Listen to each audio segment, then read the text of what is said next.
The Veteran Day is tomorrow, November 11th. Well, that's all I have to say about myself here in America. And thank you for the show. Thank you for including me here. Thank you, Kieu Chinh, and we all look forward to hearing more. And like I said, continue. If there's questions in particular, feel free to just start writing them now, and I'll start reading them as soon as we get started. Thank you so much for sharing that. Thank you. Our last panelist is Nguyen Van Quay Mai, who is the author of 11 books of fiction, poetry, and nonfiction in Vietnamese and English, including, as you can see in her window, the best-selling The Mountains Sing, a multi-generational tale of the Tran family set against the backdrop of the Vietnam War. Born in Vietnam in 1973, Kieu Mai grew up witnessing the war's devastation and its aftermath.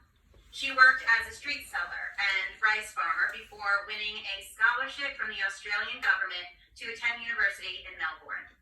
Kieu Mai's main research area is the long-lasting impact of war. She has worked extensively with veterans and war victims, and this is only the tip of the iceberg. And she has been gracious enough to allow us to put a link where you actually not only can you purchase her book, but she is also offering the signed book plates for those who order. So if you're interested, go to the website and then mention in a note in your order comments about that, and she'll sign it for you, which we're very honored that she has said that she would do for today. So we're going to put that as well into the chat. She's also going to read a little bit from her book. So I'm going to hand it off so we can hear a lot more about the many things you have done. Thank you so much, Ashley, for your kind introduction. Hi, everyone. We are here today to commemorate and honor Veterans Day. And I think every one of us who is here has been touched by the war, by not the Vietnam War, then another war and conflict. And I want to extend my warmest hug to each and every one of you, because you have, heard from the radio play how wars affect us mentally, how trauma is still inherited, not just by those who participated in the war, but their family members, the younger generation as well. So I hope we will work together in fostering peace and reconciliation.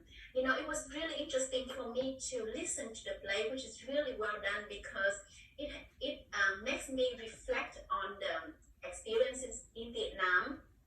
Why quite a few, American women volunteered to be present during the war in Vietnam. Hundreds of thousands of Vietnamese women also volunteered, That was a very popular movement called Thanh niên xung phong, the youth volunteer brigade, where the women of North Vietnam volunteered to go to the Chuang Sơn ranges, Chuang Sơn Mountains ranges, and they helped build the Ho Chi Minh Trail. And they wanted to help the men. Many of them worked as nurses and doctors. So one of the characters in my novel is a woman who volunteered to go to the battlefield, and she wanted to look for her husband who had to fight as a soldier, but she also wanted to help other soldiers. So I'm really honored to be here to share some of my stories with all of you, and really an honor to be here with Laura, and with Kieu Chinh.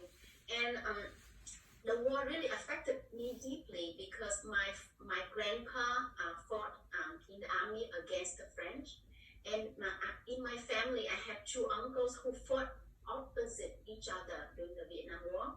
So my uncle from my mother's side fought for the Northern Vietnamese Army, and another uncle from my father's side fought for the Southern Vietnamese Army. So they were enemies, right?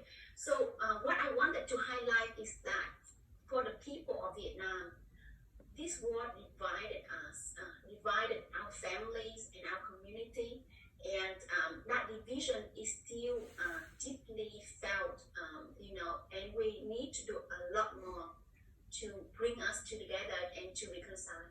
Thank you. Thank you. we do have two questions for you, Laura, that came in that I think we can put together. The one that was from Bob, which is, would you ever consider going back to King Kim Long? And then what was asked is, what do you hope to discover if you were to go back to Vietnam and your orphanage, and would you have any of your children accompany you? So I think in general, this question is about if you were to go back, what are some of the things you would hope to discover? And then after, I'd love to open that up if the rest of the women here would like to talk about if they've gone back to Vietnam and any of the things they would hope to get if they have not. So let's start with you, Laura. Yeah, I'm God willing going to go back, and I would definitely like to go back and stay in Hue, where I was born, I think, over there in that area, and visit the orphanage and serve there if I could. 4 years ago, the reason why I met Bob is because I was doing a little bit of research on my orphanage, which had closed down. It was confiscated in 1976, and they shut it down. The government took over, and they made hospitals out of it, and they put all the sisters, the French nuns, in just one building, and not really sure where they put the children, but they were definitely displaced somewhere. And then, as I'm reading, and I'm realizing the orphanage was reopened. It was rebuilt and reopened in 1990 by Sister Chantal. These were the St. Paul, they were the Sisters of St. Paul of Chartres. They were French nuns. They are a Roman Catholic religious group who just desire to nurse, care for the orphans, sick, mentally ill, and old. And I'm looking at the website of the orphanage, and I'm seeing Bob's name all over the place. I'm like, why is Bob surrounded with this American man all over a Vietnamese orphanage? So I dug a little deeper, and that's how I found him. And then, so when I realized that the orphanage was back open, it kind of, put a little bit of excitement in me. So yes, I would love to, definitely go back to the orphanage and serve there in some form or shape. There are definitely two, I'm not really sure what's going on. Yeah, it seems to be